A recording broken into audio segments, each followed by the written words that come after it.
งูกินเขียดเขียดกินงูอ๋องูกินเขียดจ้ะเขียดกินงูค่ะนะกำนำเขาได้หันงูกินเขียดค่ะนะ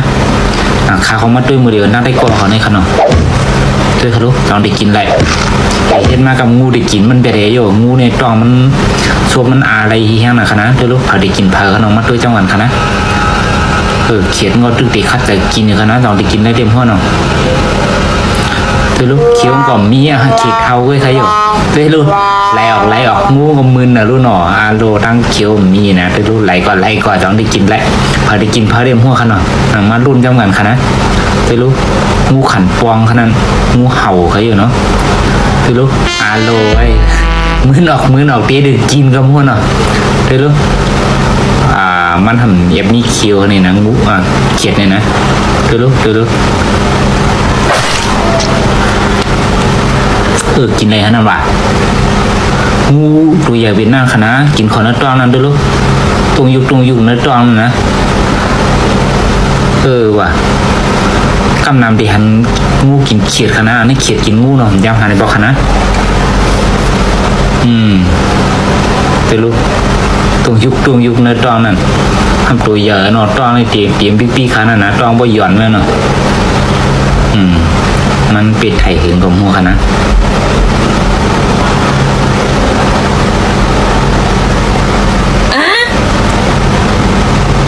อย่างกับหัวขนาดออกมาตีซุปน่ะ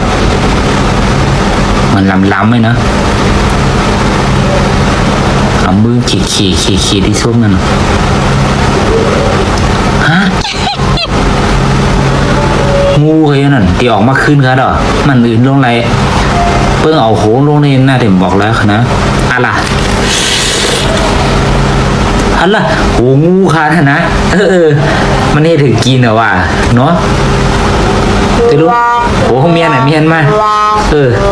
นั่นมันตายกันนะงูก็สู้ชีวิตเหมือนกันนะด้วยครับลูกนั่นโอ้เมียนออกมาเถอะโลยนั่นขี่ก็ออกเขียดก็คัดจากขี่เนี่ยนะขี่เข้าขึ้นเนาะนั่นกับเมียนตั้งนาแถวเมียนตั้งคาวเมียนตั้งนาเนาะหัวที่อีหลูเผาคามือเรียนเนี่ยอีหลูเขียดแล้วอีหลูงูเขากับหัวนะที่ลูกอะไรเมียนออกมายาวนะดีรอดโลเขียดก็สู้ชีวิตงูก็สู้ชีวิตขนาดนั้นออกมาแท้ตอนที่กินอะไรคะนั่นว่ามันเกี่ยวอะไรคะเลยนะพวกมันเกี่ยวอะไรงูก่อนเตรียมตายเนาะแล้วก็เอาก็โหขึ้นมาดังเหนือคะนั่นหรออื่นลงกับขึ้นนะเขียนมันก็คัดแต่อื่นแค่นะนั่นโลเว้ยไปรู้นั่นเมียหนอว่าแถวโลเพิ่มกินอะไรก็ปล่อยล่าเข้าวัดนั่นมันก็คัดแต่โลงูก็สู้มันก็สู้กันนะมั่วพอดีปีพาหน่อมั่วพอดีกินพาคณะมุเรียนเนี่ยเนาะนั่นคือหน่อเทียโลให้คัดแต่ย่างเขาดีเพื่อนนั่นเมียหน่อว่าเทียโลเพื่อกินอะไรก็ปล่อยละฮะว่าได้คิวฮะกับมีเนาะโลตัวลูกงูก็สู้ชีวิตนะนั่นเขียดก็สู้ชีวิตเขาเป็นพามู่หน่อของตัวลูกพอดีปีพากับหัวนั่นคือหน่อเทียวเขียดตาบ่เมียนบ่มีน่ะนะนั่นโลให้ออกว่าเมียนออกว่าเทียวค่ะนะตัวลูกโลย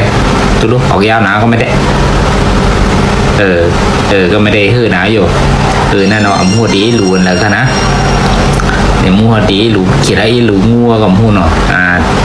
สุดท้ายกำลังก็กินอะไรกันนะก็เพราะว่ามันมีเคี้ยวอะไรเนาะถักถึงได้ก็ได้เซียวเขากันนะสามารถเกี่ยวคิดยังไงกันเนาะอย่าลืมกดไลค์กดแชร์กดติดตามปั่นเฮี้ยงไว้จอมกันนะไม่สงค่ะ